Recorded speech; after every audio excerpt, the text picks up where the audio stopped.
First at 6, homeless advocates and some state leaders are calling on Governor Phil Scott to declare a state of emergency. They're also calling for a special session to address downsizing the state's GA housing program. About 1,600 people, including hundreds of children, are set to be removed from their hotels and motels between now and mid-October. It's all due to a new cap passed by the state legislature. Some local leaders have tried to implement their own plans.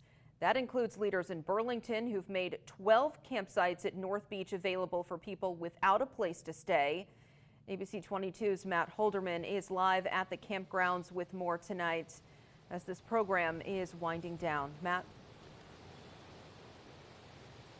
Thanks, Lauren. Well, I spoke with two people earlier this afternoon who are staying here at the North Beach campground. And if you look down the driveway here, we might actually be able to see a couple of the tents that are already set up for folks to stay in.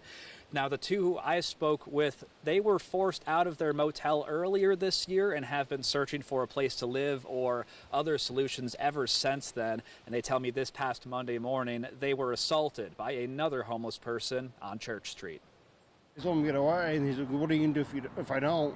And I'm like, dude, I'm going to get the hell away. Jessica and Chris Roop were on Church Street in Burlington early Monday morning when they became victims of a violent crime. Another homeless man approached them, punched Chris in the face, and pulled out a knife, forcing them to fight back. They've been living outside with their service dog Coco ever since they were removed from their hotel room earlier this year, and it's left them vulnerable to those kinds of situations, to the point where they've had to buy their own taser and pepper spray. I grabbed our self-defense equipment from Keisha's self-defense and Arts, and I had to use the pepper spray against him, and that scared him away, especially the taser. We cannot allow this to stand. They are two of the many people that homeless advocates in Vermont are fighting for. Wednesday morning, advocates and other leaders gathered at the State House to call on Governor Scott to reverse course while the state continues searching for better answers. We are your partners, Governor Scott. Please work with us to resolve this and ensure that Vermonters do not lose their lives, because some definitely will. Vermont's largest city will see the highest increase in people being put out on the streets, and Mayor Emma Mulvaney-Stanek is trying to find temporary places for them to stay. But she, too, thinks the correct move is keeping the program open, especially with Burlington's homeless shelters already at capacity. Camping is not a solution. Scrambling to provide tents and firewood is not a solution. This is a policy failure that requires immediate action. Last Wednesday, Governor Scott responded to the calls from mayors like Mulvaney-Stanek, saying he sympathizes with the circumstances, but the state can't keep the program going. It's a difficult situation. Understand the point of view of the municipalities as well.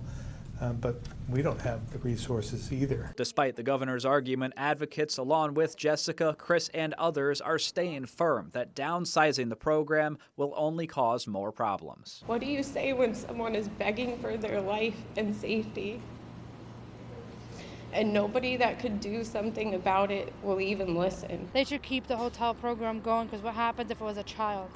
Well, then a mother and a newborn baby.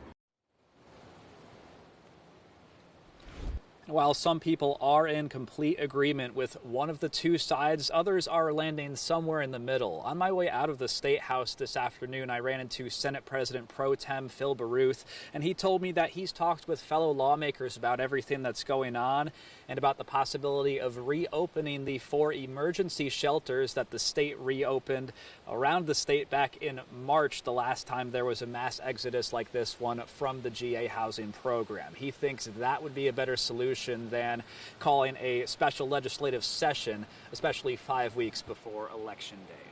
For now, reporting live at North Beach, Matt Holderman, ABC 22 News.